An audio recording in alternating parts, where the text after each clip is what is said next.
Mari kita bersatu dalam doa.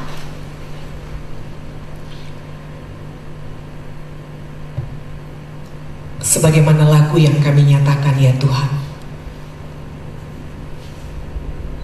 bahwa kami rindu sekali segenap aspek hidup kami dalam keseharian hidup kami. Kami mengagungkan Tuhan. Dan dalam rangka itu pula ya Tuhan, kami bersama-sama pada malam hari ini bersyukur kepadamu karena diberi kesempatan bagaimana kami belajar mengintegrasikan iman dan ilmu, supaya kami bisa memiliki pemahaman yang baik, yang benar, lalu kami bisa mengaplikasikannya dalam hidup sehari-hari kami. Karena itu tolonglah kami ya Tuhan, dan secara khusus tolong jugalah kedua hamba-Mu yang akan Kau pakai menjadi saluran berkat-Mu, yaitu Bapak Yongki dan juga Bapak Tony Antonio. Berkatilah kedua hamba-Mu ini untuk boleh menolong, mengarahkan, membimbing kami untuk bisa bersama-sama kami semakin mengerti, semakin memahami dan dapat mengaplikasikannya, mengkonkretkannya dalam kehidupan kami sehari-hari. Berkati kami semua ya Tuhan, kami berdoa memohon pertolongan-Mu di dalam nama Tuhan Yesus. Amin. Ya, selamat malam semuanya. Ya, sangat bersyukur pada malam hari ini kita akan membahas satu topik yang sangat menarik ya. Apalagi kita sebagai dosen, tentu topik ini menjadi begitu sangat penting ya, supaya kita bisa menjalankan peran kita dengan tepat. Nah, di depan ini sudah hadir dua narasumber kita. Ya, tentu sebenarnya kita semua sudah kenal mereka berdua gitu ya. Tapi paling tidak saya mau mengingatkan saja beberapa poin tentang mereka gitu ya. Bapak Yongki Karman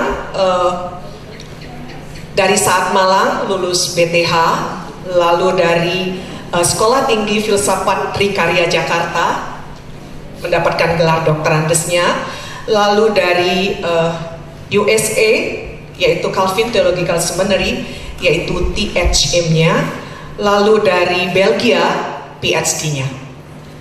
Dan sekarang beliau dosen perjanjian lama di Sekolah Tinggi Teologi Jakarta. Dan kalau kita termasuk rajin membaca Kompas, saya rasa kita tidak asing dengan tulisan beliau di Kompas. Dan beliau juga adalah pengawas, ya, jadi organ Yayasan Perkantas, yaitu Badan Pengawas Perkantas. Itu sekelumit tentang Pak Yongki. Ya, lalu yang di sebelah kanan saya yaitu Pak Tony Antonio. Beliau lulus dari Fakultas Teknik Universitas Pancasila Jakarta. Lalu setelah itu lanjut ke School of Electronic University of South Australia. Dan sekarang beliau Rektor Universitas Ciputra, Surabaya. Dan beliau adalah Ketua Badan Pengurus Nasional Perkantas dari tahun 1999 sampai 2014. Dan sekarang beliau anggota dari Dewan Pembina Perkantas. Ya, jadi kedua bapak ini saya rasa kita semua sudah kenal. Tadi cuman mengingatkan ulang saja dan sekaligus melihat dan bersyukur melihat bagaimana Tuhan bekerja dalam hidup mereka melalui tahap demi tahap yang kita ketahui ini.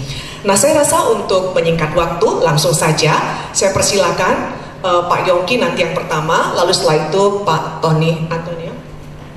Di tema kita integrasi iman dan ilmu, saya sudah berunding dengan Pak Antonio. Katanya saya yang teoritis gitu ya, dan beliau yang praktis. Oleh karena itu saya akan berusaha lebih singkat daripada beliau. Jadi sejarah memperlihatkan ambivalensi ya, sikap yang mendua, relasi iman dan ilmu. Artinya iman di satu pihak dapat mendorong perkembangan ilmu, namun juga jangan dilupakan, iman dapat mengebiri perkembangan itu. Ini sejarah yang tidak terbantahkan. Nama seperti Galileo Galilei itu saya kira merupakan bagian dari ini ya. Nah, karena itu saya akan memaparkan 4 model relasi iman dan ilmu menurut Ian Barbour. Lanjut. Yang pertama itu model konflik ya. Jadi iman dan ilmu itu diposisikan bertentangan. Kalau orang belajar ilmu nanti akan jadi kafir atau jauh dari Tuhan, itulah kira-kira. Nah, memang betul sains itu sebatas dunia ini. Lalu agama meliputi dunia moral dan keabadian. Jadi lingkupnya saja sudah beda. Karena beda, kalau ingin dipertentangkan ya gampang.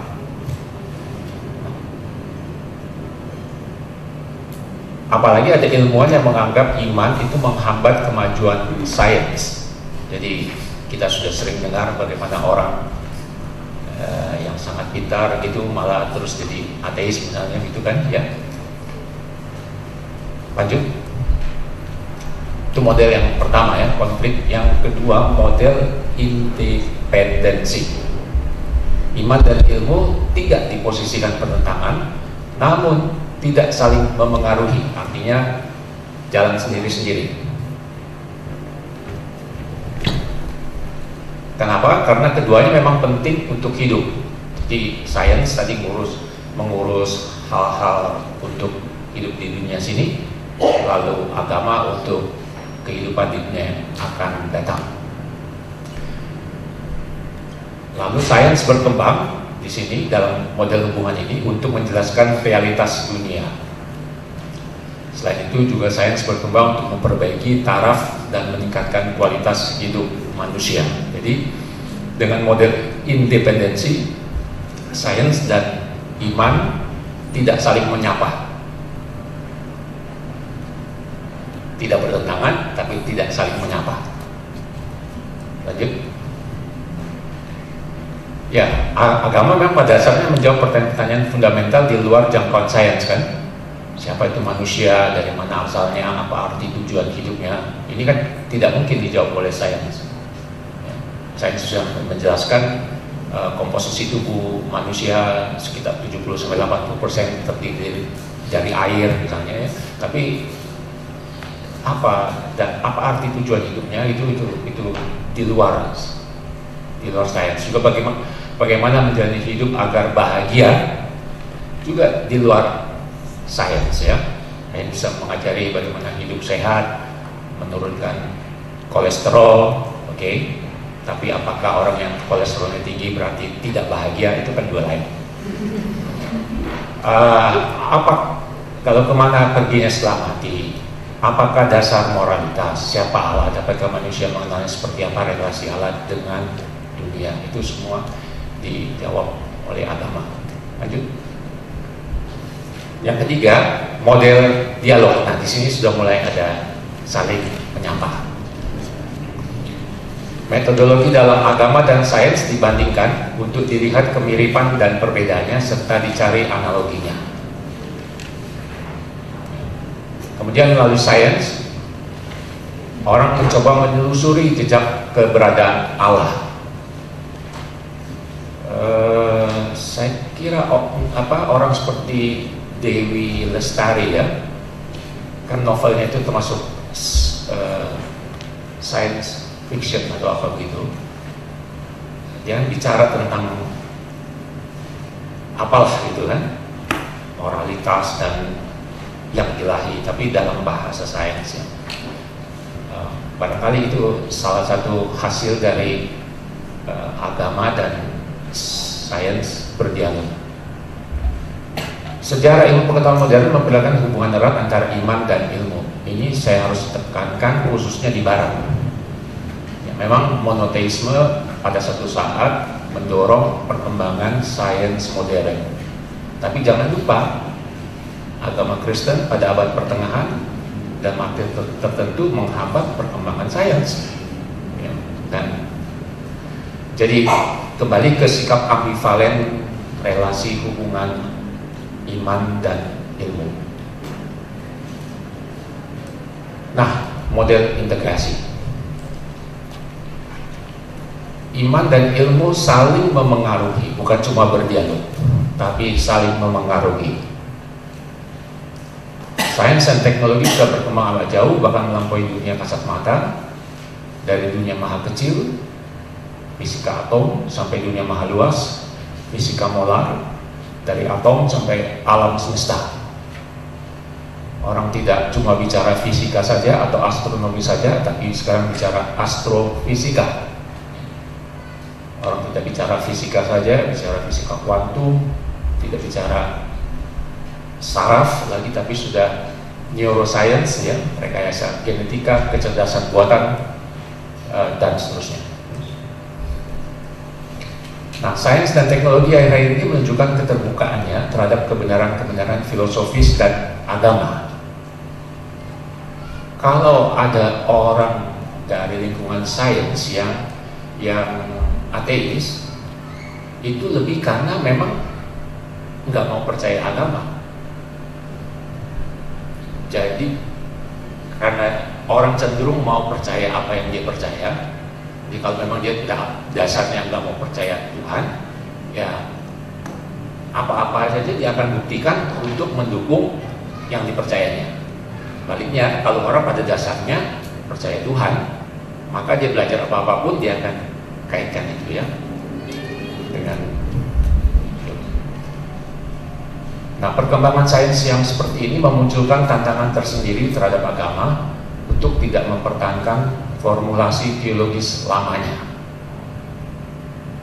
Ya, khususnya gereja memang jadi ini, ya, tentang formulasi teologis yang lama-lama itu di bawah terang sains, jadi harus memformulasikan ulang. Nah, untungnya karena Indonesia ini masih separuh terbuka tapi separuh tertutup terhadap semua perkembangan ini, kita tidak begitu merasakan gejolak serangan dan tantangan dari luar untuk memformulasi iman dalam kategori sains yang baru tadi. Tapi di Barat sudah, ya, dan kalau gereja tidak mau memformulasikan ulang imannya, maka gereja akan tambah usang atau paling-paling mempertahankan posisi independennya dengan sains, yaitu relasi yang tidak saling menyapa. Terus, nah,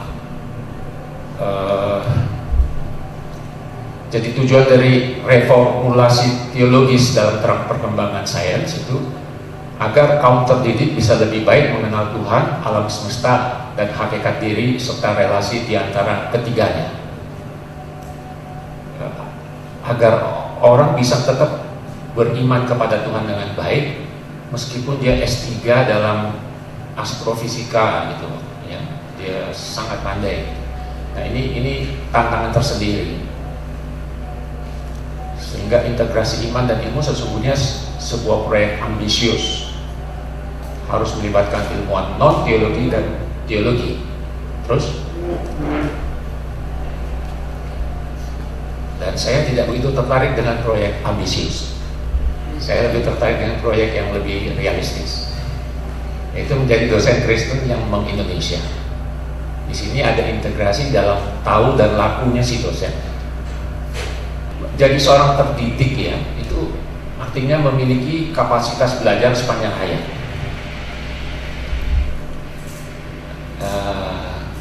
Saya rasa ini penting, ya. Jadi terdidik itu bukan dalam arti banyak tahu, tapi bagaimana dia tahu kemana dia harus mencari kalau dia ingin tahu sesuatu. Dan itu salah satu ciri orang terdidik. Kemudian ciri lain yaitu menekuni ilmunya. Terus ada 4 macam tahu pada manusia, yaitu manusia yang tahu di tahunya, manusia yang tahu di tidak tahunya, manusia yang tidak tahu di tahunya, dia tahu sebenarnya tapi dia tidak tahu bahwa dia tahu. Yang keempat, manusia yang tidak tahu di tidak tahunya. Ini repot, ya, dia tidak tahu tapi dia nggak sadar bahwa dia tidak tahu. Nah, orang terdidik itu bukan serba tahu atau lebih lagi tidak so tahu, melainkan ini, ya, orang yang tahu di tahunya sekaligus ditidaktahuinya.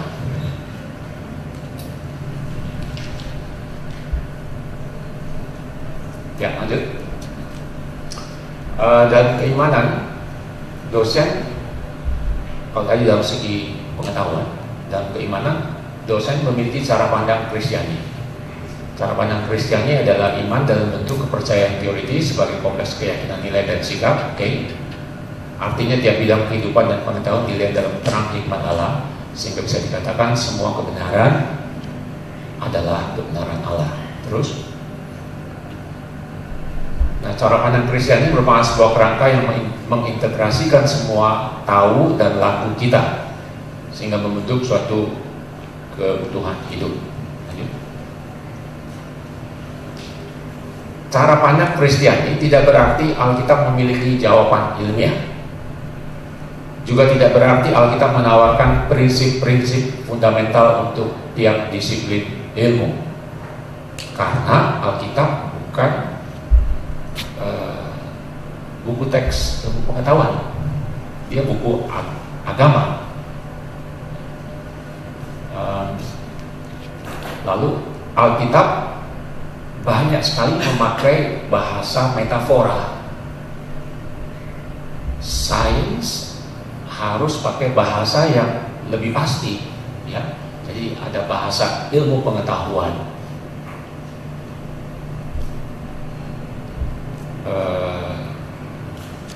Karena itu, sekalipun Alkitab menyinggung objek yang dipelajari dalam ilmu pengetahuan, bulan, bintang, ya, manusia, tapi sekali lagi pendekatan Alkitab kepada objek-objek yang juga disorot oleh ilmu pengetahuan tidak sama dengan pendekatan ilmu pengetahuan. Kalau ilmu pengetahuan melihat bintang, dia tertarik untuk melihat apa itu bintang, ada berapa banyak bintang, ya, macam-macam semuanya itu. Tapi kalau Alkitab melihat bintang, lalu betapa kecilnya kita ini manusia, begitu kan? Main jadi ya. Nah, cara pandang Kristiani berpusat pada presentasi Alkitab tentang Allah sebagai pencipta segala sesuatu, Allah komunikator kebenaran, penebus kehidupan, dan penguasa sejarah. Cara pandang Kristiani seperti ini yang berlandaskan pada teologi penciptaan merupakan fondasi pengetahuan. Segala sesuatu dilihat dan bereaksi dengan Allah sebagai pencipta, penebus, dan penguasa. Dunia tidak dilihat otonom dan juga tidak segmentaris, tapi dilihat secara integratif sebagai ciptaan Tuhan, ya. Ada lagu dunia Bapa, ya, ini dunia Bapa gitu kan. Jadi, ya, kita harus bisa mengatakan itu, ya. Kalau kita tidak bisa mengatakan itu akan memberi kesempatan kepada pihak lain untuk mengatakan ini dunianya yang lain itu. Lanjut. Nah, dengan hati, tadi dengan pengetahuan, kemudian dengan iman, sekarang dengan hati, dosen mengajar mahasiswa sebagai sebuah bentuk pertanggungjawaban sosial. Pendidikan di perguruan tinggi adalah sebuah jalan memanusiakan manusia muda. Ada dua proses di sini, hominisasi, alumni yang hidupnya terangkat ke taraf manusia, manusia. Ini saya harus katakan begini karena manusia itu artinya menjadi manusia, ya. Makhluk lain, kalau ayam itu, ya, dia untuk menjadi ayam, mengayam itu langsung bisa, ya. Manusia ini harus belajar. Coba lihat, ya, begitu dia lahir, kalau dia lahir di lingkungan serigala, dia nggak bisa jalan, dia akhirnya merangkak. Tapi kita nggak pernah lihat anak serigala yang jalan kaki dua, ya kan? Artinya untuk mengayam, memonyet, apa semua itu semua dengan spontan jalan. Hanya manusia yang perlu pendidikan di rumah, di sekolah, hanya untuk ini loh. Hidupnya terangkat ke taraf manusia. Kemudian humanisasi, alumni yang unggul dalam visi dan nilai, tidak hanya jadi manusia yang bisa pakai sendok, supit, tapi dia juga punya visi dan nilai. Terus, ini ya, yang terakhir, sampailah. Jadi ada pabrik kaki palsu di India, ya, namanya Jaipur Food. Nah, kenapa pabrik ini menjadi terkenal? Karena dia berhasil membuat kaki palsu untuk orang India yang kalau impor dari Amerika harganya 80 juta. Tapi kalau bikinan India sendiri dan cocok, pas, itu cuma harganya jatuhnya ini 300.000. Ya. Apa yang maksud pas? Penggunanya itu kalangan masyarakat tidak mampu. Oke ya, sudah jelas. Kebanyakan petani yang harus menjauh jauh perjalanan buruk. Ini kan tidak diperhitungkan oleh pabrik kaki palsu di Amerika. Orang India sembahyang kaki disilamkan saat mengikuti ritual. Ini juga tidak dipertimbangkan oleh pembuat kaki palsu di Amerika. Bahan lokal, ya. Keterampilan para pegawai pabrik yang terbatas. Nah, semua ini, persyaratan ini ternyata dapat dipenuhi oleh Jaipur Food dan berhasil mereka menciptakan kaki palsu buatan lokal, sangat murah dan pas, cocok untuk orang India. Ini menurut saya prestasi akademis ditambah dengan kemampuan mengaplikasikannya, dan saya rasa kalau dosen Kristen bisa memberikan kontribusi seperti ini di Indonesia, sebenarnya kesempatan besar sekali. Ini suatu kesaksian yang sangat baik. Terima kasih Pak Yongki. Selanjutnya Pak Tony Antonio, silakan. Jadi tekanan batin ini kalau ngomong sesudah Pak Yongki kan ya. Di samping saya ada pakar dari Perkantas, di sebelahnya lagi pakar dari SMT Jakarta. Tadi disebut Dewan Pembina juga. Mudah-mudahan tidak jadi pembinasa gitu. Teman-teman sekalian, mungkin pergumulan saya adalah karena saya bukan teolog gitu kan, juga mengaku ilmuwan, ya sedikit memper gitu ya, tapi juga bukan ilmuwan, arti katanya meneliti banyak sekali. Tetapi saya mungkin lebih menceritakan, sharing dari pergumulan yang saya alami sendiri. Memang mungkin juga mewakili pergumulan dari teman-teman di Perkantas juga gitu ya, tentang bagaimana kita menghadapi iman, ilmu, bagaimana kita melihat kenyataan-kenyataan di pelajaran di kampus dengan yang kita baca di Alkitab gitu. Mudah-mudahan tidak bermasalah nih keluarnya. Tidak bermasalah terus dari tadi. Mari kita berdoa supaya gambarnya muncul. Ini antara iman supaya muncul dan ilmu mempraktekkan komputer itu. Tetapi sekali lagi ini sharing gitu kan. Kemudian kita kebanyakan teman-teman kita atau kita dari Perkantas itu memang begitu kita ketemu masalah, kita selalu nyari ayatnya di mana gitu. Ya Pak Yongki ya, ayatnya di mana? Udah terlanjur gitu kan. Udah terlanjur pola pikir begitu mungkin ya. Sehingga begitu kita bertemu masalah, maka kita langsung lihat gitu. Nah, ketika saya dapat order dari kain gitu kan, saya dapat ini cukup bingung juga gitu kan, karena ini memang bukan sesuatu yang saya gumul sehari-hari gitu kan. Nah, tetapi mekanisme pertama adalah cari ayat. Ketemunya adalah Mazmur 119 ya, 119 ya, 109 di situ. 119. Jadi lucu sekali, menarik sekali gitu kan, bahwa semua cerita tentang alam, kemudian cerita tentang Taurat Tuhan gitu kan. Nah, itu biasanya menghibur kita kan, karena oh ini ada jawabannya gitu kan. Nah, tetapi ternyata kemudian kalau kita merenungkan lebih jauh dalam diri kita, pergumulan kita, kalau kita mencoba jujur dengan diri kita, maka memang kita ada beberapa pandangan gitu kan. Pertama, seperti yang Pak Yongki katakan tadi, ada 4 pandangan. Kalau nggak nyontek masih ingat nggak? Konflik, terus independensi, terus dialog, dan integrasi gitu kan. Mungkin itu bahasanya sangat baik gitu kan. Kalau kita mungkin bahasanya konflik, terus cuek, gitu kan. Satu lagi apa? Mungkin ada juga yang nyambung gitu kan. Biasa kita ngomongnya kalau pakai bahasa itu sederhana seperti itu gitu. Nah teman-teman sekalian, ada beberapa hal yang kita selalu resahkan gitu kan. Apakah kita bisa memahami itu atau tidak gitu kan.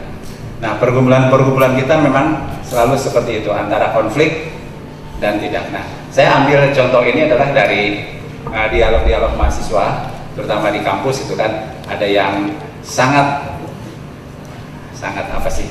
Ya bawa buku banyak untuk membuktikan bahwa ini begini. Ada yang cuek saja gitu kan, nggak usah lah gitu kan. Aku baca Alkitab terus ya udah nggak peduli gitu kan. Nah saya termasuk sebetulnya kelompok yang kedua gitu kan. Cuman ternyata tidak bisa gitu kan. Tidak bisanya karena para mahasiswa bertanya, dan kalau mahasiswa bertanya dosennya nggak bisa jawab, agak repot kan. Nah, maka ketika saya jadi pengurus mahasiswa, pertama-tama yang saya lakukan adalah saya pindah gereja Stephen Tong, supaya bisa jawab semua masalah doktrinal dan segala macam gitu kan. Dulu begitu alasannya gitu kan. Jadi supaya kelihatan lebih pintar di depan mahasiswa gitu. Nah, mungkin salah juga ya Pak Yongki ya. Tapi waktu itu saking kepengen memenangkan jiwa, segala cara kita coba untuk dipelajari gitu kan. Nah, akhirnya keluar juga gitu kan. Ya, nggak bisa di ini, nggak bisa ya udah gitu. Nah jadi kita kembali ke Alkitab, kemudian selalu begitu cara kita. Kemudian berikutnya yang saya baca adalah ketika dapat order berikutnya ini Mazmur 19 bukan 119. Ini kan langit menceritakan kemuliaan Allah, cakrawala memberitakannya terus, tidak ada berita, tidak ada kata, dari ujung langit ya terbit semuanya tentang alam gitu kan berikutnya. Tapi terus Taurat Tuhan, takut akan Tuhan. Jadi cari ayatnya seperti ini, tapi saya tidak akan eksposisi gitu kan. Ya, berbahaya kalau eksposisi di depan para dosen dan para hamba Tuhan. Berikutnya, kami mencoba memahami bahwa memang ada Allah, terus ada alam dengan semua ilmu pengetahuannya, kemudian ada Alkitab. Memang di sini bisa sepakat, bisa juga konflik di sini. Tapi mestinya, seharusnya, kudunya, ya kan? Karena kalau dua-duanya adalah ciptaan Allah, harus ada harmonis di antara keduanya. Pemahaman banyak dari kita adalah karena ini dua-duanya dari Tuhan, mestinya sih tidak ada sesuatu yang ini. Yang masalah sering di manusianya. Pemahaman kami begitu, pemahaman tipe ketiga gitu. Yang satu konflik, yang satu nggak peduli, yang satu pemahaman yang mestinya ada kaitan gitu kan. Berikutnya, nah beberapa pandangan yang saya kumpulkan dari mahasiswa adalah seperti ini. Alkitab selalu dalam konflik dengan ilmu pengetahuan. Ini persis seperti yang Yongki katakan tadi ya, yang pertama. Kemudian Alkitab dan ini tidak saling berhubungan. Pokoknya generasi yang tadi kelompok mahasiswa yang kedua itu, kelompok mahasiswa yang ketiga bisa saling terkait, bahkan ilmu pengetahuan bisa membuktikan kebenaran Alkitab. Ini kebanyakan dari anak-anak di kampus seperti ini, walaupun dia tidak bisa membuktikannya. beriman terus dari rata-rata begitu Pak Yongki. Tiga sikap yang muncul ya, ilmu pengetahuan sama sekali tidak membantu iman, ilmu pengetahuan adalah serangan terhadap iman, dan ilmu pengetahuan sarana, jadi sama sekali tidak membantu, serangan dan sarana untuk belajar. Kebanyakan dari kita memang percaya ini, cuman kita tidak tahu bagaimana melakukannya sama seperti tadi. Benarkah Alkitab salah? Ini beberapa yang kita ini mungkin dilewat saja, sudah dibahas oleh Pak Yongki tadi ayat-ayatnya. Hubungannya mungkin juga kita lewat saja, tadi sudah ini. Nah, beberapa hal yang sering menjadi polemik atau sering kita diskusikan di kampus adalah seperti ini. Pertama, dari sisi pandangan ilmu dan pandangan Alkitab. Ilmu menganggap segala sesuatu terjadi di dunia karena suatu sebab. Ada causa prima, gitu ya, causa prima. Tapi kita percaya Allah adalah pencipta kita. Ini kira-kira harmonis atau tidak harmonis, konflik atau sarana atau serangan ya? Bingung juga ya. Ya, nggak apa bingung. Yang kedua aja dulu. Waktu bersifat lurus, jadi waktu jalan terus itu kan. Kalau ini jalan waktu, maka di sini kita ada di titik sini kan. Begitu kita diajar ya. Kita ada satu dalam noktah waktu di dalam sejarah. Berikutnya ada suatu pola dalam alam semesta. Memang Allah berkuasa atas musim-musim dunia. Ini saya rasa ada kesamaan dan harmonisasinya ya. Beberapa isu-isu di sini. Berikutnya kita dapat mengerti pola ini. Manusia dicipta serupa dan segambar Allah untuk menguasai, berkuasa atas dunia, untuk mengelola. Dibutuhkan pengalaman, pengetahuan saja tidak cukup. Kreativitas Allah itu bebas, tapi manusia berdosa, sehingga kita bisa meminjam atau meminta tolong kreativitas Allah itu. Berikutnya lagi, ilmu berguna untuk dipelajari. Manusia memikirkan pekerjaan Allah untuk bersyukur kepada Allah. Masih ada lagi? Nah, mungkin hal yang kedua yang ingin disampaikan ini mungkin juga sudah sering disampaikan. Kalau kita mencoba melihat fisika, saya rasa beberapa orang sudah punya ini. Kalau kita hitung-hitung posisi kita di alam semesta, silahkan. Nah, ini kan bumi, masih ingat ya? Pokoknya bumi ini dekat dengan Venus kan? Bumi dekat dengan Venus, dan sini Mars, Merkuri, Pluto yang paling jauh. Bumi cukup gede sih, ukurannya hampir sama dengan ini. Tapi kalau kita jajarkan sebagai di matahari, maka kita akan lebih kecil kan ya. Kalau ini Jupiter yang paling besar, Saturnus, ini bumi udah mana nih? Ini ya, cukup kecil kan, ini lebih besar gitu kan. Kalau dibandingkan dengan matahari, silakan Bu. Mataharinya sebesar ini, buminya ini, Jupiternya di sini, Plutonya nggak kelihatan, buminya di sini sudah makin kecil. Kalau kita lihat di sini bumi, di sini Asia, di sini Jawa Barat, di sini Cisarua, di sini Pondok Remaja, di sini ruang Garuda, di sini bangku baris ke-1, udah nggak kelihatan ya. Jadi sebetulnya kalau kita melihat seperti ini, maka kita harus mengakui ada sesuatu tangan yang mengatur. Terus lagi, nah ternyata matahari pun kalau direndengkan dengan bintang-bintang lainnya, dia termasuk yang kecil. Ini salah satu yang besar gitu kan. Nah, saya bukan orang astronomi, ada yang dari astronomi sini, maka saya percaya saja ini kan, karena ini dari teman-teman yang kita kumpulkan bahan-bahan ini kan. Jadi bumi tadi ini bumi di sini udah nggak kelihatan kan ya, udah nggak kelihatan, mataharinya udah kecil, ininya sudah besar. Silahkan terus. Padahal ini juga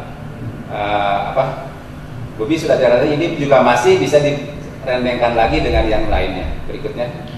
Nah, ini ternyata Arcturus itu juga masih kecil kan dibandingkan dengan bintang-bintang lainnya.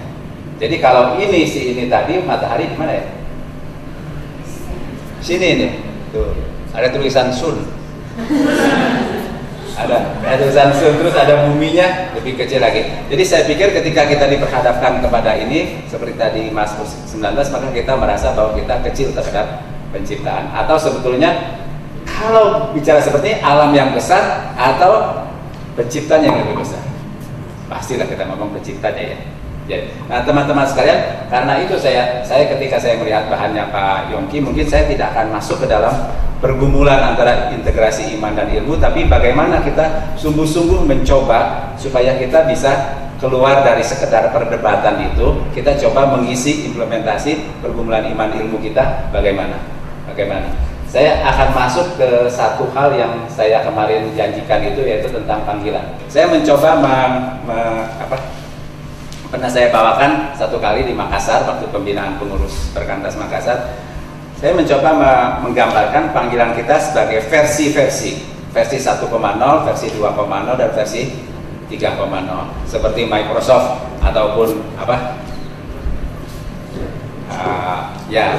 software lainnya. Versi 1.0 adalah bahwa kita, ya silakan, versi 1.0 adalah panggilan kita semua dipanggil. Ini ayatnya adalah Efesus 4 ayat 1, hafal? Nah, kita baca dulu deh supaya kelihatan Alkitabiah gitu. Pada mulanya Allah menciptakan. Efesus 4 ayat 1, hendaklah hidupmu berpadanan dengan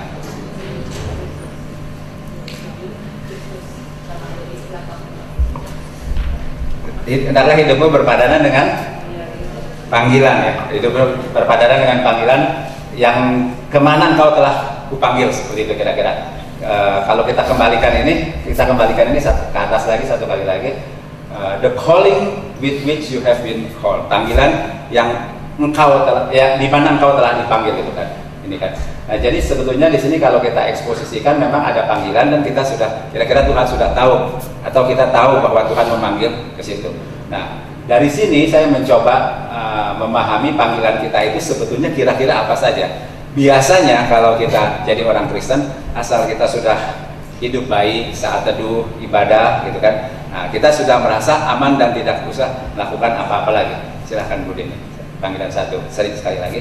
Jadi saya mengutip kira-kira kita kalau kita sudah, spiritualitas kita sudah baik, ada kata Pak Yohan Cham itu ada 10 hal yang harus kita lakukan, mulai dari saat teduh, ke gereja, melayani, bersaksi. Pokoknya kalau itu sudah dilakukan, udah cukuplah jadi orang Kristen. Udah kita pegang paspor, ya kan, paspor ke surga, gitu kan. Jadi sudah aman, gitu kan, tidak perlu hal lain-lain. Tetapi ketika kita bergumul, misalkan tadi malam kita bergumul bahwa menjadi dosen adalah sebuah panggilan, maka kita tidak cukup hanya rajin beribadah, rajin baca Alkitab, rajin berdoa. Maka kita harus melakukan sesuatu dengan kedosenan kita, kan. Kalau kita mengajar fisika, misalkan, masih di sini ya fisika dulu, kan, masih di sini. Fisika kita harus mengajar yang baik, pola pikir yang baik, keilmuan yang baik. Kita kemarin mengakhiri slide kita dengan selain disiplin, kita mesti punya reasoning yang baik. Jadi memang ya pantas-pantasnya lah dosen cara berpikir dosen, gitu kan. Nah, maksud saya jadilah cendekiawan, gitu kan. Ada nggak yang hafal? Staff nggak boleh jawab. Hafal kira-kira visi Perkantas apa?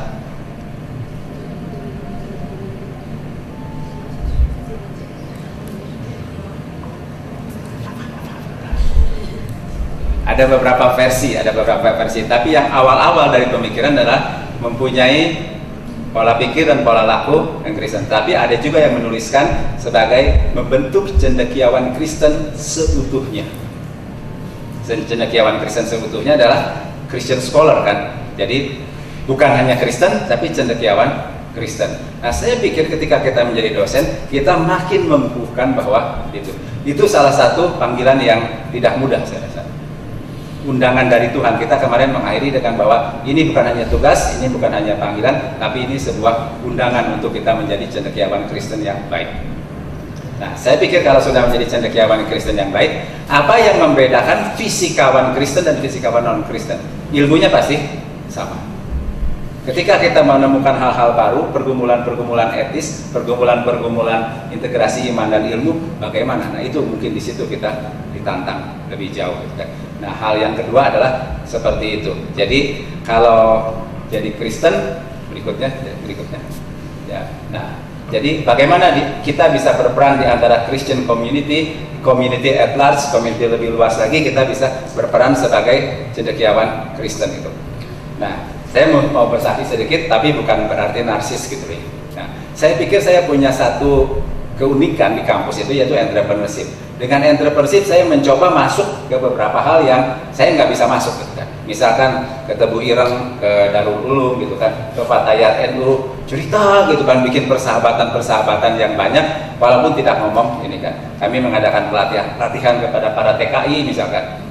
Dengan itu lebih mudah masuk. Jadi memakai kecendekiawannya, terutama membentuk modul-modul entrepreneurship yang cocok untuk para TKI, untuk para UKM yang di pelosok-pelosok sana lebih mudah, gitu kan.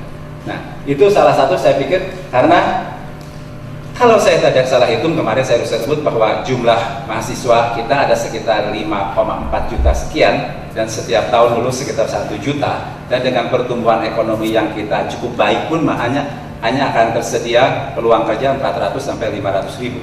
Berarti cukup banyak, gitu kan.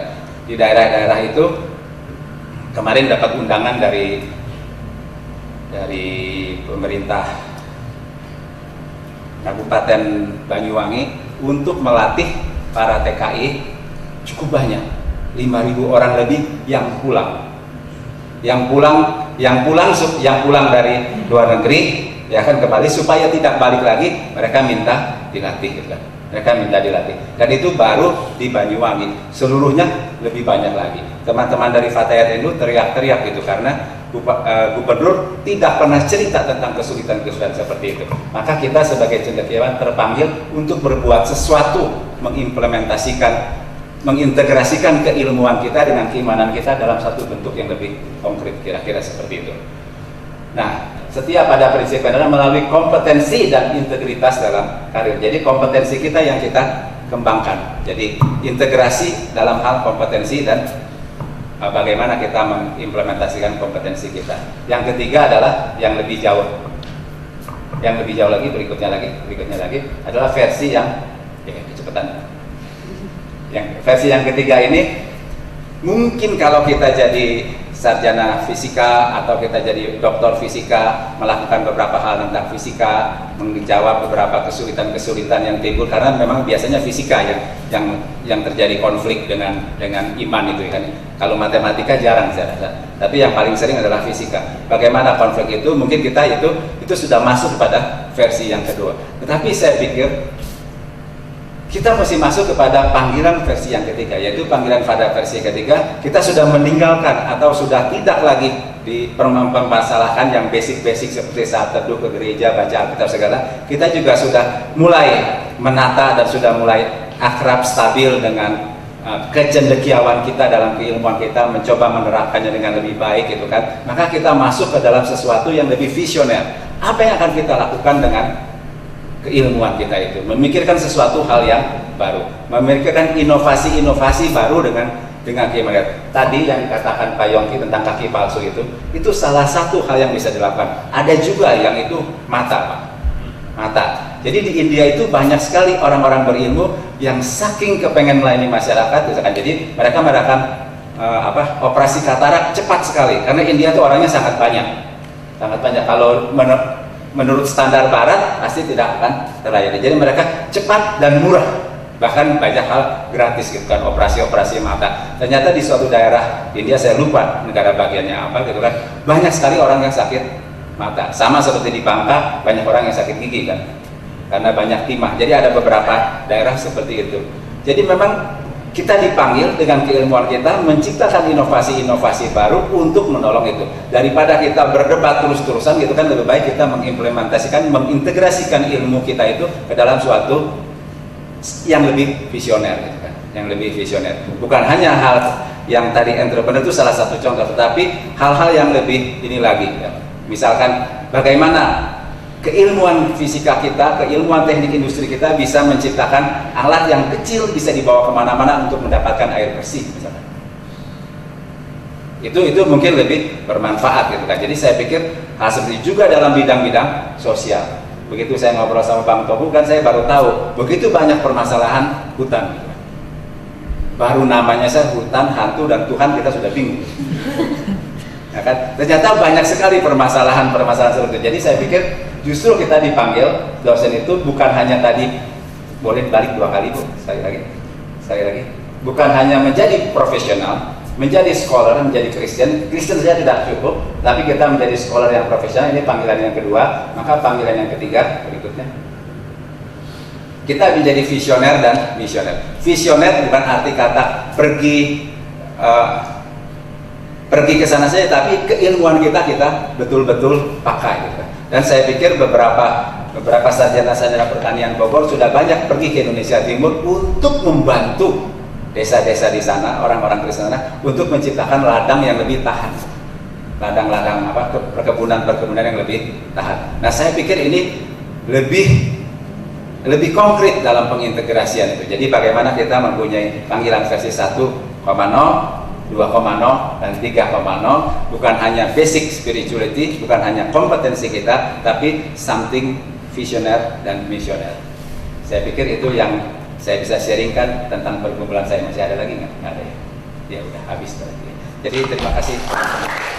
Ya, kita bersyukur untuk pengantar diskusi yang sudah disampaikan oleh Pak Yongki dan Pak Tony. Nah sekarang waktunya kita untuk berdiskusi. Mari kita manfaatkan waktu yang kurang lebih 30 menit. Jadi waktu kita 30 menit. Karena itu kami akan beri kesempatan kepada 3 orang penanya yang pertama. Ya saya untuk Pak Yongki. Kira-kira Pak tes dari 3 model tadi, 4 model tadi, posisi di mana, atau memang Pak Yogi mengambil satu sikap tadi dosen Indonesianis? Iya, itu dari model integrasi iman dan ilmu. Gitu. Yang kedua, saya cukup rasa menarik Pak Tony Antoni menyampaikan bahwa mungkin di latar belakangnya juga, kalau entrepreneur kan tadi, jadi ini kaitan aja ya, karena memang latar belakang melihat bahwa banyak orang yang berguru di dalam ilmunya tetapi tidak pernah memberikan dampak di masyarakat, sehingga berpikir adalah do action, jadi lakukan apa yang itu kira-kira menjawab kebutuhan masyarakat, tapi tidak pernah tuntas juga ya sampai keseluruhan secara utuh bahwa ilmunya juga beres atau filosofinya beres. Jadi misalnya tadi kalau entrepreneur, bayangannya selalu adalah ingin berbuat sesuatu, menjadikan sesuatu. Jadi kalau di dalam bahasa saya ingin konkretkan, mungkin sudah doing dulu ya, tanpa ada knowing dan tanpa dulu ada being-nya untuk jadi. Apakah itu juga bisa nggak dikerjakan? Artinya di dalam konsep entrepreneur? Iya, jadi yang terakhir itu, yang nomor 4 itu kan yang ideal ya. Namun saya mempersyaratkan orang yang mau menggeluti integrasi iman dan ilmu, dia minimal harus menguasai misalnya psikologi dan iman Kristen gitu kan. Dia harus betul-betul ahli psikologi, teori-teori psikologi dia kuasai, lalu dia juga ahli teologi. Yang begitu itu yang susah dicari. Yang ada biasanya orang yang lebih dididik dalam disiplin ilmu teologi. Kalaupun dia belajar psikologi, dia belajar psikologi di seminari. Di seminari, psikologi yang dipelajari itu psikologi yang sifatnya terapan. Sehingga saya tadi kasih catatan itu semacam proyek ambisius ya. Ya bolehlah diomongkan ini, tapi saya rasa itu sulit. Dan kalau saya lebih berpikir bagaimana menjadi dosen yang beriman, jelas beriman, lalu mengabdikan ilmu dan pengetahuannya untuk orang-orang di sekitarnya, atau untuk masyarakat, atau untuk bangsanya. Bagi saya sudah pol gitu. Kalau orang bisa memberikan sumbangsi, apakah berupa pemikiran ataupun kontribusi konkret, ya, membuat karya-karya tertentu, seperti Pak Tony kelihatannya banyak sekali Bapak ya, memberikan ceramah-ceramah yang memperkaya orang ya, membuat orang nanti maksudnya bisa jadi bekerja sendiri gitu kan, itu luhur sekali. Seperti itulah profil dosen Kristen ideal dalam pandangan saya. Saya akan mulai dengan mengutip tadi Pak Yongki bahwa memang kita perlu menjadi dosen yang beriman, yang mengertikan ilmunya untuk orang-orang di sekitarnya dan untuk masyarakat. Saya pikir ini menjadi menarik karena di satu sisi kita melakukan pendekatan kan seperti hard selling. Hard selling kalau jualan itu hard selling, hard keras. Kalau jualan itu kan ya jualan barangnya langsung gitu. Atau saya contoh lah, kalau saya memasarkan kampus saya gitu kan. Kalau memasarkan kampus saya, kalau hard selling saya presentasi, saya bawa formulir pendaftaran, ya diukur dari berapa banyak yang daftar gitu kan. Padahal tidak selalu begitu. Ketika orang tua itu ngumpul 100 orang, saya ceramah, tidak ada satupun yang daftar gitu kan. Tidak ada satupun yang daftar. Ketika saya datang ke beberapa universitas negeri, universitas yang NU ataupun yang lainnya itu, pastilah mereka nggak daftar karena mereka sudah jadi mahasiswa di situ kan. Pasti nggak itu. Tapi saya sedang melakukan sebuah soft selling gitu kan. Soft sellingnya itu artinya mungkin supaya meredakan oposisi terhadap kampus kami misalnya. Itu satu hal. Jadi tidak harus kita selalu hard selling. Nah, saya pikir dan saya yakin juga sebetulnya ya bahwa banyak hal kita lakukan mungkin kita tidak bisa direct PI merubah orang terlebih dahulu ketika mereka masih bergumul. Ketika melihat misalkan ribuan TKW di Hong Kong itu, ya kan, mungkin 6.000 atau berapa gitu kan, 6.000 dan 3.000 diantaranya adalah punya, 6.000 tuh perempuan semua. Perempuan semua, 3.000 diantaranya punya anak yang ditinggal di rumah yang cuma ketemu ibunya setahun sekali atau 2 tahun sekali gitu. Jadi ini sangat sulit dan mereka ketika pulang diperas segala macam uangnya habis juga dan akan kembali lagi gitu kan. Maka ini kan terjadi sebuah siklus dan kantong paling besar ada di Jawa Timur. Paling banyak di Jawa Timur gitu kan. Ada 6 juta TKW seluruh Indonesia itu. 6 juta ya, 6 juta seluruh dunia itu kan. Dan itu yang uang masuk dari TKW devisa itu ternyata jumlahnya hampir berapa miliar, itu 100 miliar lebih, itu sama dengan uang yang di-spend oleh mereka yang berobat ke Pineng. Jadi persis sama. Jadi saya pikir ini sekian juta orang mati-matian bekerja, lalu satu orang yang cuma ini. Nah, maka ada dua sisi. Ketika kami mencoba menghadap wali kota merencanakan untuk membuat fakultas kedokteran, maka kami mensasar hal ini. Bagaimana membuat fakultas kedokteran yang baik sedemikian rupa supaya orang tidak pergi ke luar negeri misalkan, karena itu juga menghasilkan. Jadi saya pikir saya bukan dokter, saya bukan apa, tapi punya cara ketemu dengan wali kota sehingga kita bisa mensinergikan hal itu. Itu satu. Yang tadi adalah dengan para TKW itu bagaimana memutus rantai-rantai kemiskinan itu dengan sesuatu yang saya miliki. Yang saya miliki adalah entrepreneurship, maka saya mencoba memakai entrepreneurship seperti itu kan. Nah, mudah-mudahan ini bisa menjadi jembatan. Kalaupun tidak bisa mencapai penginjilan mereka, merubah diri mereka, paling tidak ada jembatan untuk dialog yang lebih baik, paling tidak bisa hidup berdampingan lebih baik, paling tidak mahasiswa saya yang di situ tidak diganggu gitu kan, ya, persekutuan saya, PMK saya di situ tidak diganggu gitu kan. Jadi ketika jalan ke misalkan ke Tondano, kemana gitu kan, sengaja bertemu dengan rektor, sengaja memberikan ceramah, walaupun tidak ada waktunya ceramah dan mikrofon, hanya untuk say hello sama rektornya 5 menit saja dengan kata terakhir titip PMK di sini. Itu juga bisa dilakukan. Jadi itu semacam soft selling juga gitu. Jadi saya pikir hanya usaha kecil mencoba dengan apa yang dimiliki, karena ilmu elektronnya nanggung gitu kan. Mumpung sekarang fisika saya punya barisan peneliti Pak Johan dan teman-teman gitu kan, sehingga saya bisa cerita lebih banyak dan orang lain nggak punya, dan orang lain sangat senang mendengar itu kan, sangat senang mendengar itu. Di dalamnya memang ada prinsip-prinsip firman Tuhan, tapi sangat sumir gitu kan, sangat sumir, memanusiakan manusia itu tadi kan, seperti itu. Jadi saya pikir memang jujur kita tidak pernah menjamah being-nya gitu kan, lebih ke arah doing-nya dulu. Knowing-nya, doing dan knowing. Tetapi mereka sangat berhargai, setidaknya citra mereka terhadap Chinese, terhadap Christian lebih baik karena kita mau berbagi. Mungkin itu ya Pak Judyo ya. Jadi saya pikir ini apakah ini secara teologis benar? Tapi rasanya juga nggak salah gitu kan. Tapi at least we try what we have to share to other, gitu kan. Dengan keilmuan dan kecendekiawan kita yang sudah kita punya. Selamat malam, terima kasih nama saya Jimin. Mungkin saya sedikit sharing seperti yang tadi Pak Antam katakan. Akhirnya saya ingat sekali waktu itu kalau saya sempat berdebat sama dosen saya. Dosen saya itu orang Muhammadiyah, profesor dia itu kalau dia tahu mungkin ya, dia itu dikeluarkan dari IPDN karena dia membongkar suatu kasus yang cukup misterius. Setelah itu akhirnya dia menjadi dosen yang cukup luar biasa, mengajar di beberapa kampus. Dan waktu saya di kampung itu saya sangat tertarik dengan buku-buku pengantar pemerintahannya, karena uniknya Bapak itu hampir setiap buku pengantar pemerintahannya di akhir bab dia akan mengaitkan antara ilmu dan juga Islam. Dan saya terus bertanya ke Tuhan, saya ingin ketemu Bapak itu dan saya ingin menanyakan pada dia bagaimana dia bisa mengaitkan antara ilmu dan pandangan Islam.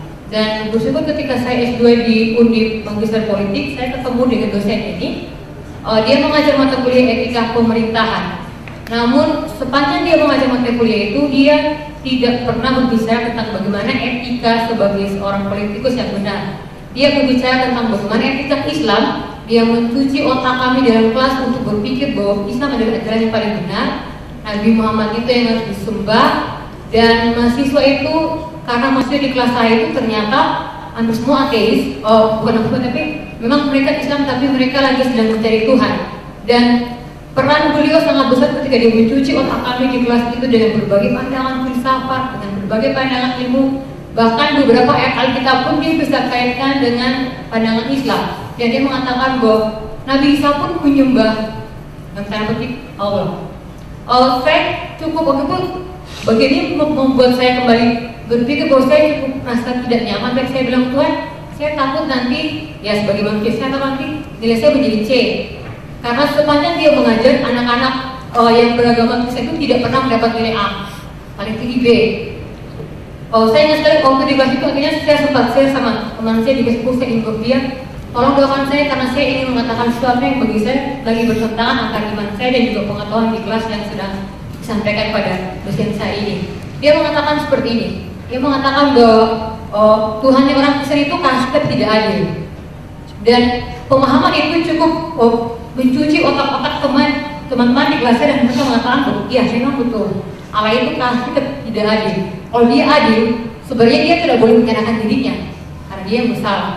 Dan saat itu juga saya cukup berdebat panjang dengan dia. Meski memang saya tidak terlalu mengerti secara teologis, tapi karena memang saya bersyukur saya dibina untuk mengerti hal-hal yang seperti itu, saya cukup berdebat panjang. Saya sangat gemetar saat itu di kelas.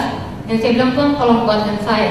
Itu saya berpikir bahwa ternyata dosen itu sangat luar biasa ketika dia itu mengajar hampir sekitar puluhan universitas dan hampir semua kampus dia mendoktrin semua orang untuk punya pengetahuan seperti itu. Mungkin secara spesifik mungkin karena kita semua dosen, bagaimana caranya sehingga maksudnya saya tidak bilang saya berani kan ketika saya mengatakan itu tiap kali dia masuk kelas saya selalu dibilang Win, pasti dapat nilai C dan pasti akan mengulang kembali mata kuliah itu. Dan dia selalu mengangkat kursi dan duduk di depan saya dan dia ngomong seolah-olah bahwa dia ingin mengetahui. Dia bilang bahwa saya akan menulis buku dan saya akan mengatakan bahwa Tuhan kami adalah Tuhan yang kasih dan adil. Tapi saya cukup ketakutan di bagian itu. Nah mungkin karena sekarang posisi saya akan sebagai seorang dosen, mungkin Pak Antonio bagaimana caranya ketika nanti saya bertemu dengan sesama dosen yang kita akui di sini mungkin kita minoritas dan ya mungkin tidak di kelas tapi ketika di luar kelas dan kita harus bertemu sesama dosen dan bagaimana kita bisa menceritakan Kristus ke mereka tapi ya itulah kalau namanya profesor, namanya orang ilmiah pasti mereka bilang buktikan secara ilmiah sehingga masuk dalam otak logis dan memang mereka bisa menerima itu. Dan mungkin pertanyaan yang pertama yaitu bagaimana ketika posisi itu saya sebagai sesama dosen dan bagaimana saya bisa merasuk pemikiran para dosen sehingga ketika ada pertanyaan seperti itu ada sesuatu yang saya kasih dan memang bisa ada manfaat untuk mereka. Terus yang kedua mungkin ketika posisi sebagai seorang mahasiswa, bagaimana kita kasih virus ke dia sehingga ketika dia berhadapan dengan dosen seperti itu jangan sampai semua anak-anak di kelas akhirnya menerima bahwa Tuhannya orang Kristen itu memang pasti tidak adil. Bagaimana tadi? Terima kasih. Sebelumnya terima kasih untuk Pak Yongki dan Pak Tony untuk materinya. Pertanyaan yang pertama untuk Pak Yongki. Saya ingin bertanya, saya kutip dari Ulangan 6 ayat 5 itu tentang kasihilah Tuhan Allahmu dengan segenap hatimu, segenap jiwamu, dan segenap kekuatanmu. Sedangkan yang Yesus katakan dalam Markus 12 ayat 30 dan Lukas 10 ayat 27 itu kasihilah Tuhan Allahmu dengan segenap hatimu, dengan segenap jiwamu, dengan segenap akal budimu, dan dengan segenap kekuatanmu. Ada penambahan satu kata, with all of your minds, atau dengan segenap akal budimu. Nah, kalau di tempat saya di Nusa Tenggara Timur itu salah satu penafsir mengatakan bahwa pendobelan kata ini itu hanya untuk mengungkapkan bagaimana kita mengasihi Tuhan dengan sungguh-sungguh. Tapi bagi saya ini ada sesuatu yang berbeda, karena bukan cuma segenap jiwa kita, segenap kekuatan kita, tapi akal budi juga. Apakah benar ditafsir secara demikian atau memang posisi saya juga sudah membaca tulisan John Stott, posisi pikiran kita harus di bawah iman. Artinya ya ada banyak hal yang saya rasa dan benar bahwa tidak bisa dibuktikan secara saintis. Menurut saya, karena saya juga di bidang sains ada banyak hal yang sangat sulit untuk dibuktikan secara sains. Kemudian pertanyaan yang kedua untuk Pak Tony, menurut Bapak seharusnya seperti apa peranan kekristenan dalam perguruan tinggi? Saya ambil contoh di universitas saya dulu waktu S1. Di saat itu saya menjadi asisten dosen pada waktu semester 5, mengajar satu mata kuliah selama 1 semester penuh. Kemudian saya juga salah satu aktivis. Waktu itu kami melakukan proposal untuk pengabdian kepada masyarakat. Nah, di saat yang sama jurusan kami baru tahun kedua didirikan dan baru mau diakreditasi. Nah, ketika sebelum mendengar bahwa asesor akan datang, di situ para dosen berkumpul dan berdiskusi untuk mendapatkan beberapa poin supaya kita terakreditasi minimal B atau ya untuk awal biasanya C. Nah, kenyataannya pada saat berdiskusi itu banyak sekali ada hal-hal fiktif.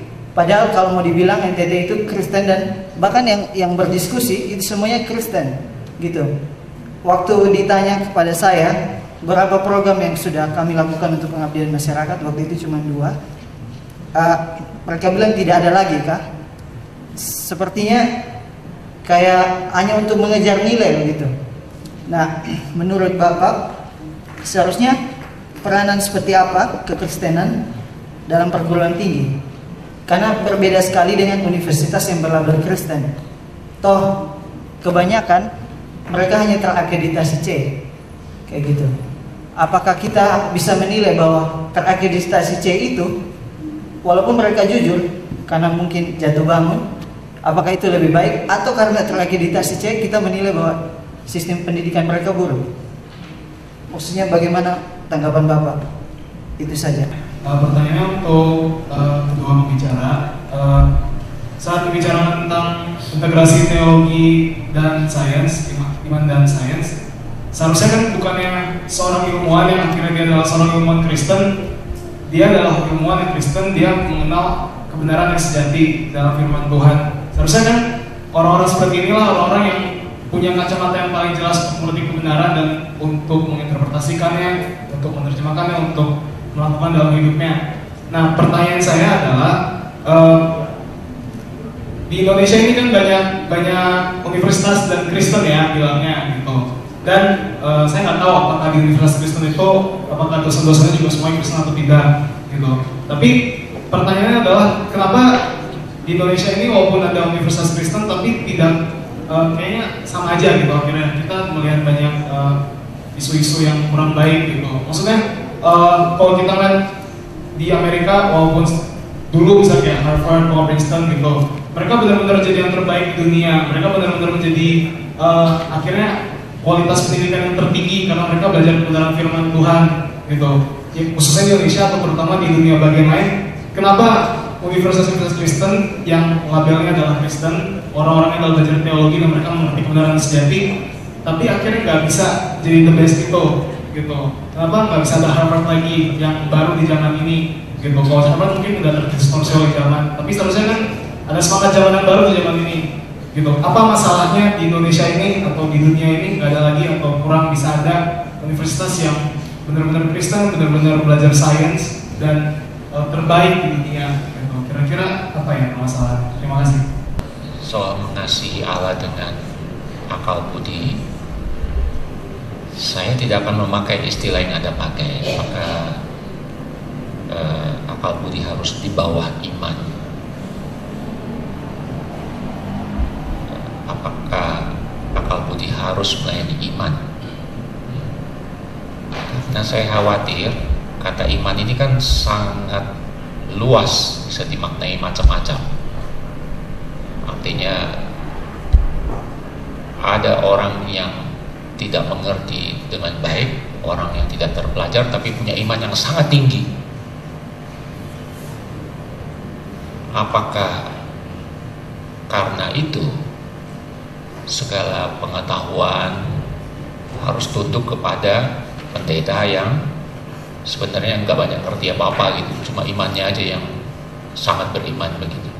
Ini tentu nanti jadi rumit. Jadi saya lebih suka ya teks Alkitab mengatakan kasihlah Tuhan dengan akal budi, bukan dengan segenap akal budi. Berarti dengan di situ kan sebagai alat. Jadi mengasihi Tuhan bisa dengan akal budi. Ya. Selain dengan jiwa, dengan hati, dengan akal budi ya seutuhnya. Tentu bagi nenek saya yang tidak sekolah, dia mengasihi Tuhan, dia sangat setia memberikan per bulan ke gereja, meskipun sakit dia masih tetap memberikan. Ya saya rasa dia sudah mengasihi dengan hati sepenuh jiwa. Ya.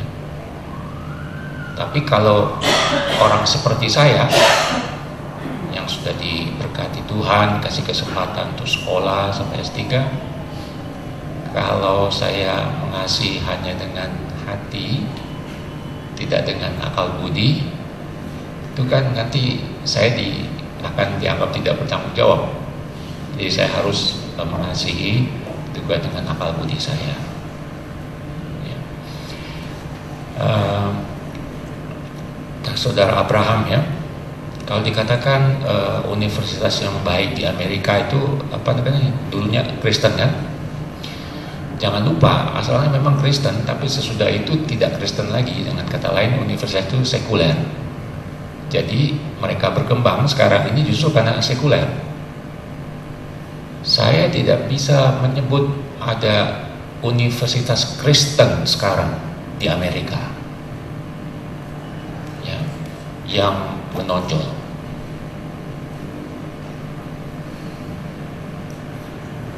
Kalau memang betul gara-gara Kristen jadi menonjol, mestinya kan Wheaton College menonjol, Calvin College menonjol.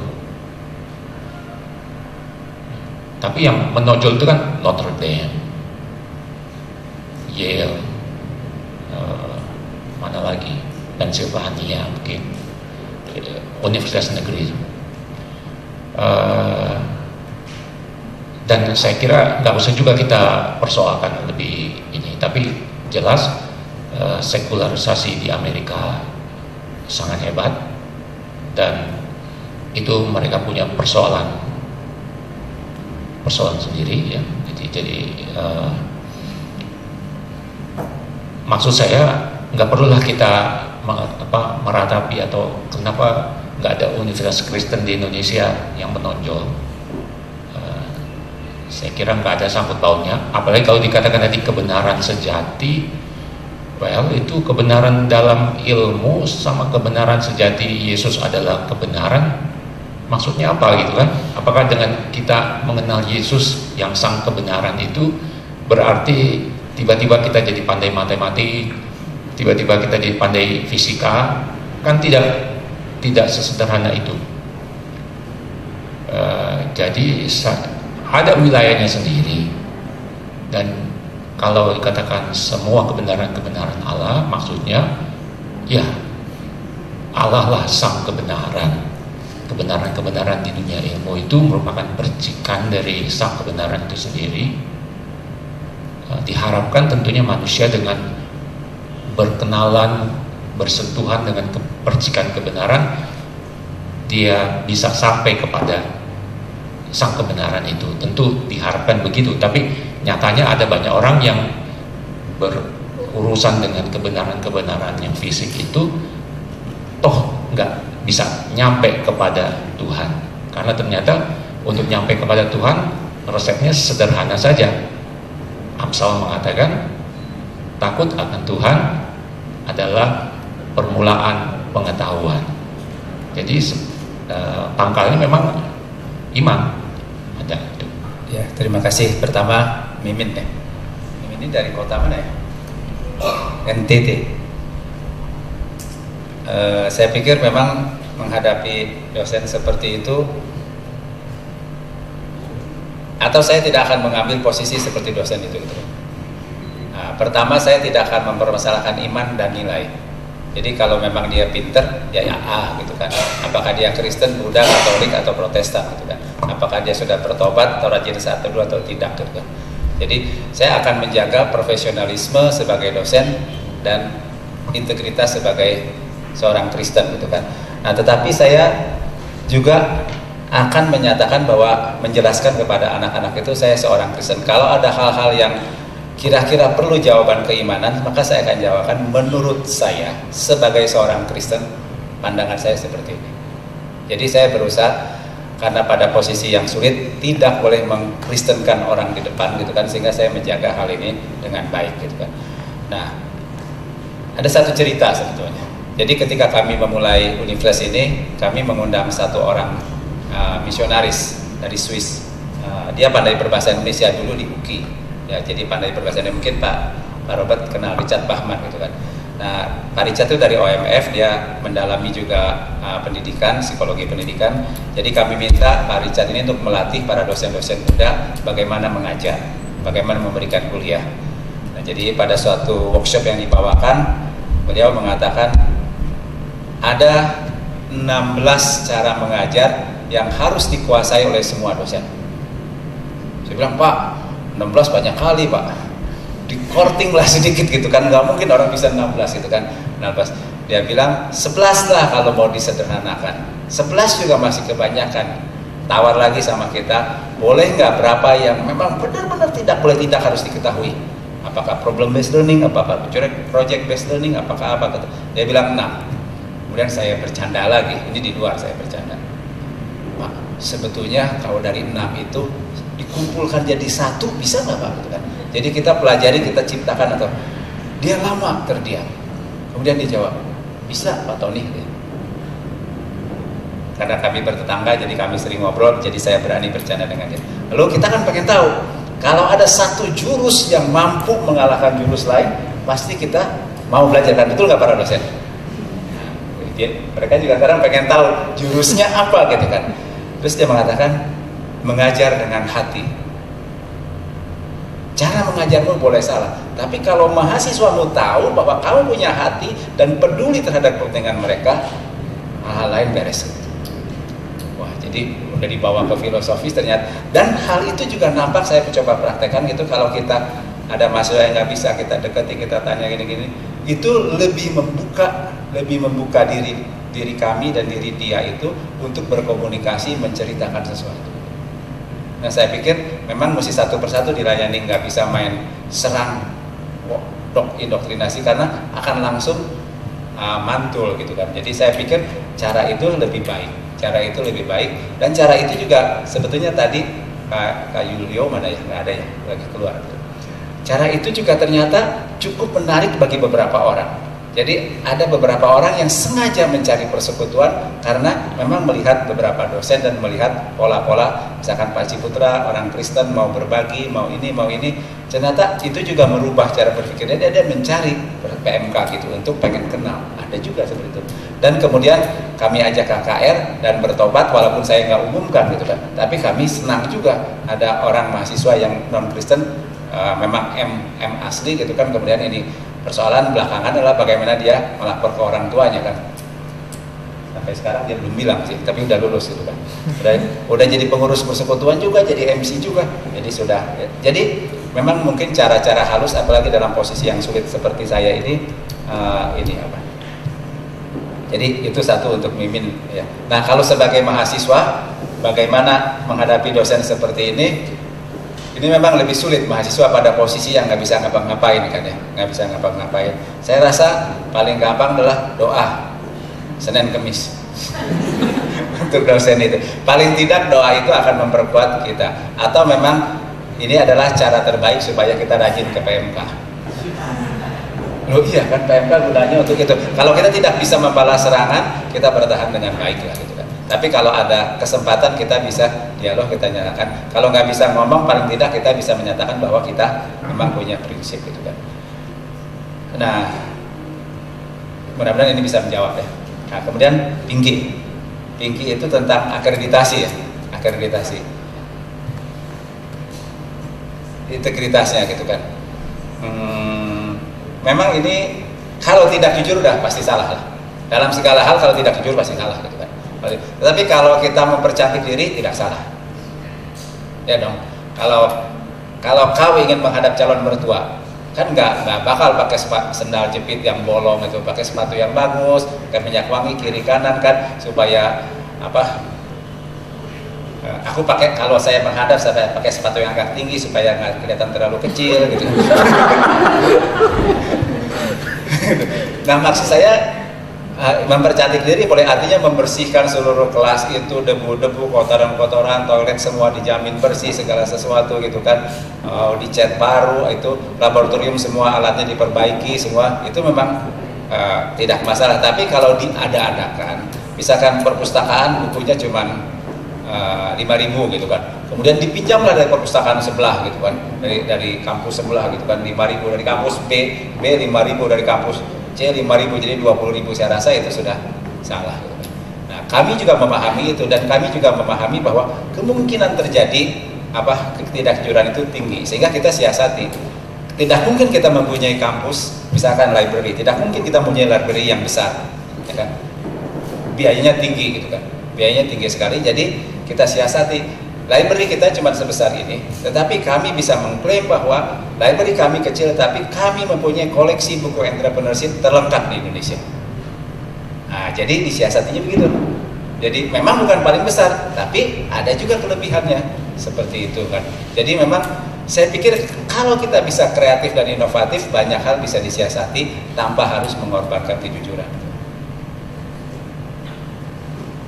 Misalkan begini, dosen yang non S2 tidak boleh mengajar, betul kan? Jadi syaratnya adalah dosen 6 orang setiap program studi. Kami lengkapi 6 orang setiap program studi. Dan dosen yang bukan S2 kita tidak anggap sebagai dosen, tapi kita sebut sebagai entrepreneur in resident. Jadi seorang praktisi yang membantu mengajar, kita berikan honor segala macam yang cukup, dan mengajar berdua dengan dosen.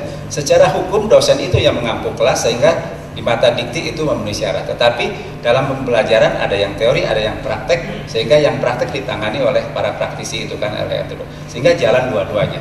Jadi kalau tidak, maka dosen yang tidak memenuhi kualifikasi itu tidak bisa mengajar. Padahal kita perlu itu. Kalau enggak, karena pernah satu mahasiswa dikasih PR sama dosennya, kemudian dijawab sama dosennya, minggu depan dia datang lagi sama dosennya, Pak, saya sudah konsultasi dengan bapak saya, yang bapak jawab salah sama sekali.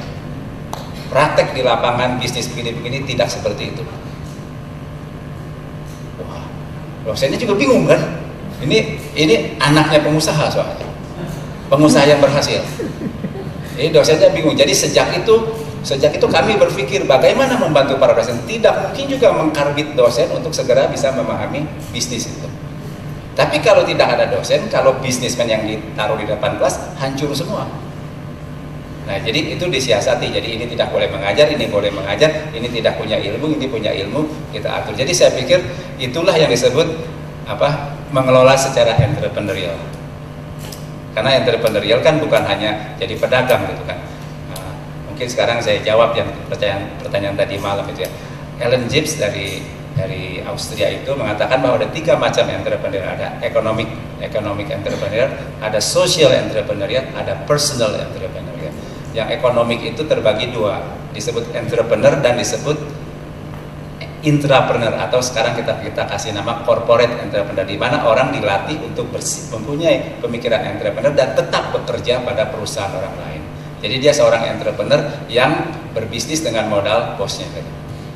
Jadi seperti saya mengaku saya seorang intrapreneur karena saya berentrepreneur dengan uangnya Pak Cing gitu. Nah, itu juga entrepreneur. Kemudian social entrepreneur seperti banyak orang, jadi usaha-usaha sosial yang tidak mencari profit tetapi untungnya itu supaya menjaga sustainability dari usaha-usahanya, itu social entrepreneur gitu.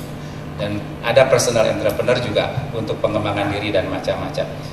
Entrepreneur juga bisa didekati dari 3 macam ilmu sebetulnya. Bukan hanya ilmu bisnis, aslinya adalah dari ilmu psikologi karena berkembang daripada inovasi gitu kan. Inovasi aslinya adalah, tetapi orang-orang bisnis jauh lebih banyak melakukan kajian-kajian dan lebih bersuara daripada orang psikologi, sehingga sepertinya entrepreneur itu ilmu bisnis, padahal bukan, itu adalah ilmu psikologi. Dan mata yang ketiga adalah entrepreneur adalah ilmu sosial, karena tujuannya adalah mengadakan perubahan-perubahan sosial. Jadi ketika kita menggali lebih dalam lagi, tidak seperti itu sebetulnya entrepreneur itu. Nah, hal ini juga yang kami bagikan kepada masyarakat sekeliling gitu kan, masyarakat sekeliling. Seperti itu, jadi tambahan ya. Abraham itu Universitas Kristen sama saja ya. Saya pikir mungkin saya cerita sedikit ya. Jadi kira-kira akhir tahun lalu datanglah serombongan tamu Pak dari Asosiasi Perguruan Tinggi Kristen Internasional di Amerika. Nah, ngobrol-ngobrol dia itu adalah salah satu badan akreditasi perguruan tinggi Kristen sedunia. Jadi perguruan tinggi Kristen diakreditasi juga Pak. Jadi yang mana yang Kristen yang baik, saya pikir kira-kira yang diakreditasi doktrinnya atau apanya gitu kan. Sehingga saya juga tanya sama teman-teman di Petra itu, boleh nggak aku minta? Aku nggak bakal ikut sih. Aku minta kira-kira yang diakreditasi apanya. Kalau imannya gimana ngukur iman? Nah, tapi ternyata memang nggak seperti itu, nggak seperti yang diakreditasi, tetap beberapa hal-hal gitu kan. Nah, mungkin kalimat yang baik adalah seperti ini Abraham, bahwa hampir semua perguruan tinggi Kristen di Indonesia dan di seluruh dunia sedang bergumul mencari bentuk yang tepat. Jadi apa sesungguhnya sebenarnya perguruan tinggi Kristen itu kan? Apakah yang seperti UPH yang mengajarkan biblical interpretation, ya kan, di mata kuliahnya, atau seperti Petra yang mempunyai ada agama, kuliah agama yang di-KTB-kan segala macam, atau seperti Maranatha gitu kan. Kita juga tidak tahu sebetulnya yang seperti apa gitu kan. Bagaimana menerapkan iman Kristen? Saya rasa ketika kami membuka perguruan tinggi itu, kita sudah shopping. Kita sudah shopping ke semua perguruan tinggi Kristen, kita sudah shopping ke semua perguruan tinggi Katolik, dan kami akhirnya memutuskan tidak mengambil salah satu. Karena di yayasan itu ada Katolik, ada Kristen gitu. Kami mengambil tema ini dengan di anggaran dasarnya disebut berdasarkan nilai-nilai luhur Kristiani gitu. Jadi karena saat itu ketika mau ngambil bentuk, atau kami kurang riset, kurang apa, tapi memang kami cukup bingung inti daripada perguruan tinggi Kristen itu di mana yang nggak boleh nggak ada gitu. Jadi Abraham itu kan, jadi ini pergumulan itu kan. Nah, di sisi lain mungkin juga kalau kita lihat dari yang slide kemarin, walaupun semangat Kristen itu ada di perguruan tinggi awal gitu kan, ya kan, tetapi juga perguruan tinggi dan juga kita semua harus mawas diri atau waspada dengan perkembangan zaman. Belum tentu cocok juga gitu kan. Kita para senior di Perkantas, maksudnya senior tuh yang lebih tua dari saya. Perlu ditekankan itu, yang lebih tua dari saya. Sering mengatakan ada kegelisahan, apakah cara-cara yang kita terapkan atau filosofi pelayanan, metode-metode pelayanan yang kita pakai di Perkantas itu masih up to date, masih cocok terhadap generasi saat ini gitu kan. Apakah itu masih cara-cara dari tahun 70-an ketika Perkantas didirikan? Nah, ini juga pertanyaan yang terus-menerus kita tanyakan. Ketika generasi baby boomer, generasi X, generasi Y, generasi Z, sekarang sudah generasi Alpha kan ya? Gitu kan. Apakah cara kita itu masih up to date, masih bisa masuk mengkomunikasinya atau tidak gitu. Nah, saya pikir salah satu kelemahan kita, terutama perguruan tinggi Kristen, sangat lambat mengantisipasi perubahan. Terutama cara-caranya gitu kan. Cara-caranya. Revolusi pendidikan belum menyentuh perguruan tinggi, baru menyentuh SD, SMP dan SMA. Padahal cara berpikir anak-anak sudah berubah. Saya mencoba bereksperimen sedikit, artinya mencoba membangun ini sekalian cerita, membangun suasana kreatif di kampus itu. Ternyata susah gitu kan, suasana kreatif di kampus, karena dengan suasana kreatif pertama bahwa mahasiswa tidak boleh takut ketemu dengan dosennya. Untuk itu saya memberi contoh, saya bisa mendekati mahasiswa tidak boleh takut mendekati saya, supaya mahasiswa juga tidak boleh takut mendekati dosennya contohnya. Dan itu juga repot gitu kan, karena antara tidak takut dan kurang ajar itu sangat dekat. Itu satu lagi sebetulnya Abraham ya. Jadi kalau kita lihat mutu ya, mutu di Indonesia ini terakhir ini kan kita bisa lihat universitas itu sebenarnya ada 3. Seperti semalam saya katakan, ada teaching university yang menekankan pada pengajaran supaya memperlengkapi para mahasiswanya siap lah ya berilmu pengetahuan. Ada juga yang research university seperti IPB misalkan, IPB, UI, ITB itu banyak risetnya, dan swasta nggak sanggup masuk ke situ, nggak sanggup bayar profesor, nyekolahkan doktor pun sekarang ini pokoknya asal memenuhi syarat aja dulu, bisa syarat akreditasi B, akreditasi A, mereka masih dalam tahap survive gitu kan. Jadi untuk mencapai research university itu, nah apakah universitas itu dibilang bagus, bermutu kalau dia menghasilkan banyak riset atau lulusannya bisa kerja? Dengan pergumulan di Indonesia saat ini juga menjadi pertanyaan bagi kita. Jadi ada teaching university, ada research university, dan sekarang muncul banyak di Eropa dan di Indonesia yaitu disebut entrepreneurial university. Pokoknya untuk mempersiapkan orang-orang itu untuk menolong pengangguran seperti itu. Jadi memang ketika universitas itu didesain untuk salah satu, maka belum tentu dia bisa kinclong dalam ilmu pengetahuan. Mungkin itu Abraham ya. Terima kasih. Saya rasa kita sangat bersyukur ya dalam kurang lebih 100 menit kita telah bersama-sama berdiskusi untuk topik yang sangat menarik ini, yaitu integrasi iman dan ilmu. Dan dengan sangat lugas, dengan sangat menarik, kedua narasumber telah menjelaskan kepada kita ya, diawali dengan 4 model yang disampaikan oleh Pak Yongki dari Ian G. Barber ini ya. Dan dari 4 model ini, yaitu model konflik, model independensi, model dialog, dan model integrasi. Model integrasi adalah yang ideal. Dan Pak Yongki juga memberikan proyek yang realistis untuk menerjemahkan apa yang dimaksud dengan model integrasi iman dan ilmu ini. Menarik sekali, yaitu dengan menjadi dosen Kristen yang me-Indonesia. Jadi bagaimana kita menjadi dosen yang bisa menerjemahkan, mengartikan iman dan ilmu kita sesuai dengan konteks kebutuhan Indonesia, khususnya di zaman di mana Tuhan menempatkan kita saat ini. Dan yang kedua, bagaimana kita mengintegrasikan dalam tahu dan laku kita sebagai dosen, sehingga dalam keilmuan kita bisa menjadi dosen yang terdidik, dalam keimanan kita menjadi dosen yang memiliki cara pandang Kristiani, dan yang ketiga menjadi dosen yang mengajar dengan hati, yaitu mengajar mahasiswa sebagai sebuah bentuk pertanggungjawaban sosial.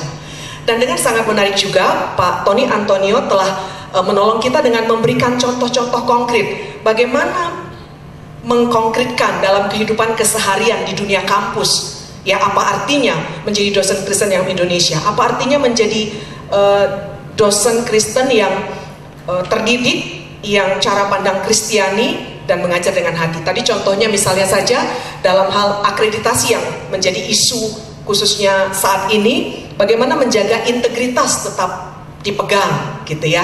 Lalu yang berikutnya juga tadi bagaimana menerjemahkan ilmu yang ada, khususnya dalam hal ini kalau Ciputra memang konsentrasinya di entrepreneurship, lalu bagaimana ini bisa membantu masyarakat banyak, khususnya tadi para TKW dari luar negeri ya, yang akhirnya mereka bisa dilatih demikian rupa menjadi orang-orang yang siap untuk bisa hidup sejahtera dengan segala keterbatasan mereka. Nah tentu dan banyak lagi ya tadi contoh-contoh yang diberikan kepada kita, dan saya rasa menjadi seperti benang merah ya antara apa yang dijelaskan secara konsep, secara teori oleh Pak Yongki, lalu dijawab dengan beberapa contoh-contoh konkret dan pengalaman dari Bang Tony dan juga dari Universitas Ciputra khususnya dalam hal ini. Karena itu kita bersyukur pada Tuhan dan berterima kasih pada mereka berdua. Mari kita beri tepuk tangan. Iya, mohon kesediaan Triawan untuk pimpin kita dalam doa bersyukur untuk sesi ini. Kami bisa terus mengumpulkannya di dalam perjalanan kami sebagai seorang dosen, sehingga akhirnya kami boleh menjadi dosen-dosen yang betul-betul bertanggung jawab di hadapan Tuhan dan menjadi berkat bagi sesama, sehingga orang akhirnya boleh melihat Kristus yang hidup dalam Terima kasih Bapak untuk Kaiin, Pak Tony, dan juga Pak Yogi yang sudah menolong kami di dalam diskusi ini, di dalam kami belajar tentang topik ini. Berkati hamba-hambamu ini supaya mereka bertiga boleh terus melayani Tuhan dan boleh terus menyatakan Kristus di dalam hidup mereka, di dalam pekerjaan mereka, pelayanan mereka, supaya mereka boleh terus menjadi inspirator, menjadi teladan bagi kami semua, supaya kami sama-sama akhirnya boleh menjadi anak-anak Tuhan, alat-alat di tangan Tuhan yang sungguh-sungguh mengintegrasikan iman dan ilmu secara praktis di dalam kehidupan kami sebagai dosen khusus. Dalam nama Tuhan Yesus, amin.